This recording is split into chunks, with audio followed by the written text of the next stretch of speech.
Teenagers can be terrible. They're not always unaware, confused, or innocent. A lot of the time, teens can do some truly awful things that you would think would be beyond their comprehension. They can even kill one of their closest friends.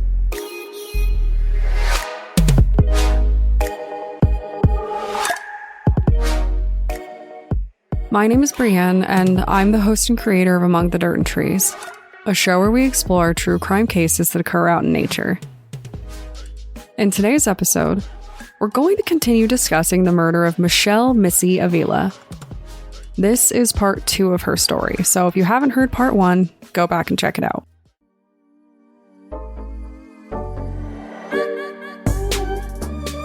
Though this is technically part 2, this episode is going to travel back in time to a time way before Missy's life was ever in danger. At least as far as we know. At the adorable age of 8 years old, Missy and Karen Severson became best friends. A fact that would hold true for essentially the remainder of Missy's life. But things began to change when they got to high school, and in their time there. As more time passed in high school, some differences between them began to show. Missy was adored by the students of the school. She was beautiful and popular, and though there was probably plenty of room in the spotlight, Severson didn't seem to see it. With each new day, she grew more jealous of Missy. She resented her for being more popular among the peers and was angry that so many of the young men that they went to school with seemed to have eyes for Missy. And there was another side to this jealousy too. Not only was Missy getting more attention, but she was also giving less attention. Caught up with a growing social circle and popularity, Missy just didn't have as much time to spend with Severson, and Severson didn't like that at all. In fact, she was so mad that she decided it was time to get even with Missy. Severson took a classic move out of the Mean Girl handbook. She started spreading rumors. Over and over, Severson began to spread rumors about Missy and her supposed promiscuity. She told tale after tale about how Missy was secretly sleeping with the more popular boys at school, boys that almost entirely had girlfriends. This news was ill-received. This was high school, and people took rumors very seriously. They were the law of the land. They took them so seriously that a mob of girls ended up in quite a tizzy over it.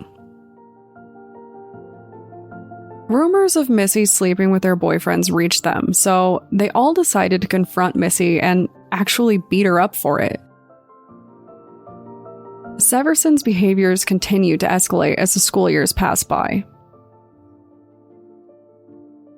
It seems clear that the two really drifted apart, but not entirely, from what I can tell.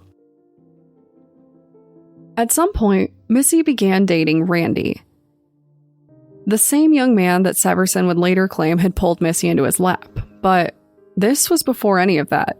Missy dated him first. At this time, Missy and Randy were together, but they didn't last long when Missy realized that Randy really only cared about partying. Severson swooped in to scoop up Randy, and the two actually ended up dating each other and living together. Clearly, at some point, Randy decided that he wanted Missy back. He tried to put the moves on her, but she shut him down. Seeing his interest in her, she encouraged her current, I'd say frenemy at this point, to break up with him, and as you can imagine, this was not well received.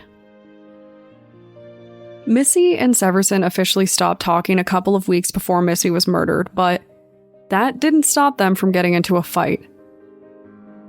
Several witnesses eventually came forward to discuss the fight with police. The two girls got into it at a park, and Severson seemed like she was fairly unhinged. During the fight, she actually grabbed a broken beer bottle and threatened Missy with it.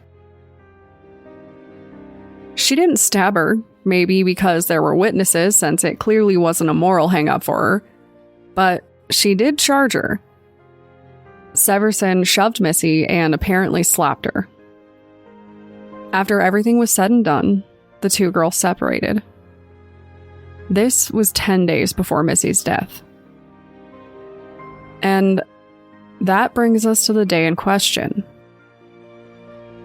The murder that would only be that much worse when we looked back and realized just how little these young women cared about what they did. On the day in question, Laura Doyle asked Missy to hang out. We know this.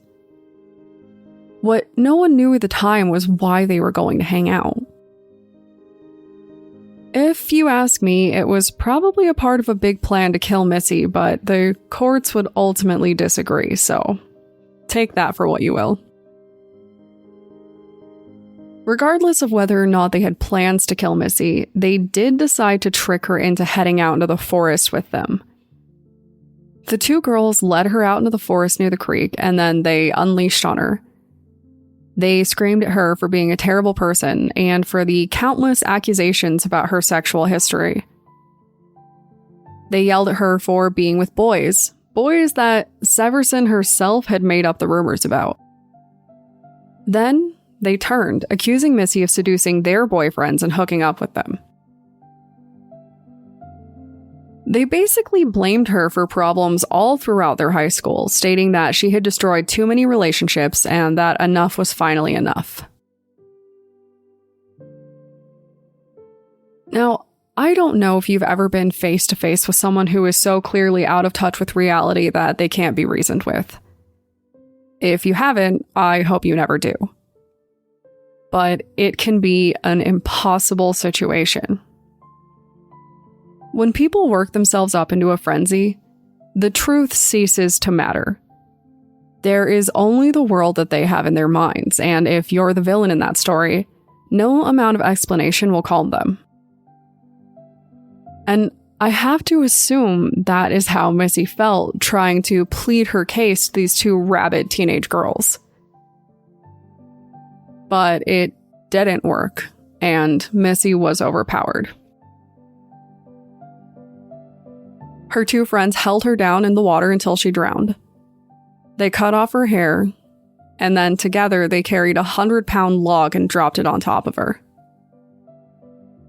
And then they went back to their normal lives and pretended to sympathize with her family over her loss, which is disgusting. I don't really have a better word for that. This went on until another young woman came forward 9 months later to tell police what she knew. With this tip, they were arrested. And even though it seems pretty likely to me that they lured her out there with the intent of attacking her, that wasn't what the courts decided. The courts determined that these young women did not intend to kill Missy. They believe that they simply meant to confront her and things got out of hand. That the murder was random, an accident even. And though it might be true in the court of law, I think a lot of us will always wonder. How deep did their desire to kill go? And how did they actually plan to kill her? Is that why they picked the spot in the first place, because it had the creek? Something that struck me about this case, like I'm sure many of you, is the complete lack of remorse. These two young women didn't just kill a girl and then panic and hide or confess. Laura Doyle called Missy's mom and covered up the murder. Karen Severson moved in with Missy's family and let them treat her like their own daughter. Was her obsession with Missy's death an obsession formed from guilt, or was she gloating? Was she proud of her actions? Well, Severson seems like she answered that question for us when she got out of prison. After almost 24 years in prison, Karen Severson decided it was a good idea to write a book about murdering her former friend. She wanted to tell her story. Now, I'll admit that this came as quite a shock to me. We've all heard of narcissistic killers gloating about their crimes, but how often do they write a book framing themselves as one of the victims?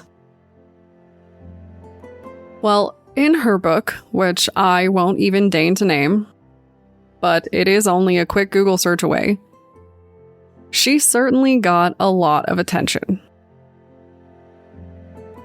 I didn't read this book, and I probably won't, I'll be honest, but I'll include some highlights from the Goodreads that certainly caught my attention. First, people are very mad that she really does seem to blame Missy, like she actively played a role in forcing her friend's hands to kill her. She also shows no remorse in the entire book and instead focuses on how hard her life was in prison. And apparently, in a promotional interview, she actually told reporters that people don't seem to realize that she lost a friend, and no one seemed to understand her grief. As you might expect, a lot of people boycotted this book and begged people not to let this killer make money for her crimes. But Missy's family took it one step further. When they found out that Missy's murderer was promoting a book talking about killing her childhood friend and was currently negotiating a film deal, they took action. In 2015, they sued her in hopes of keeping her from receiving the money for her work. And in a case that would make history, they won. To help other victims and families, a new law was passed. Missy's Law. With this law, it is illegal in the state of California for criminals to profit from telling their stories and crimes involving clear victims. The law is applied to publishers who must actively contact the families of the victims involved and discuss the material in advance. It was a big win for Missy's family, and you'll be glad to know it meant that Karen Severson did not make money for telling her story. From what I can tell, her work has been removed on all major publishing platforms, which I think is a good thing. I cannot imagine the feelings of betrayal shared by Missy and her family, and I can only hope that they're healing and resting easy knowing that Severson won't be making money on Missy's story. But this is another one of those crimes where we have to be realistic about who people are and what they're capable of. Some teens are innocent, but others are killers. The sad truth is that we don't always know until it's too late. So, if you want to discuss the importance of mental health care for teenagers, obscure media laws, or how we can show support for victims without glorifying criminals, feel free to contact me on Twitter or Instagram using the tag @DatPod. Thanks, guys.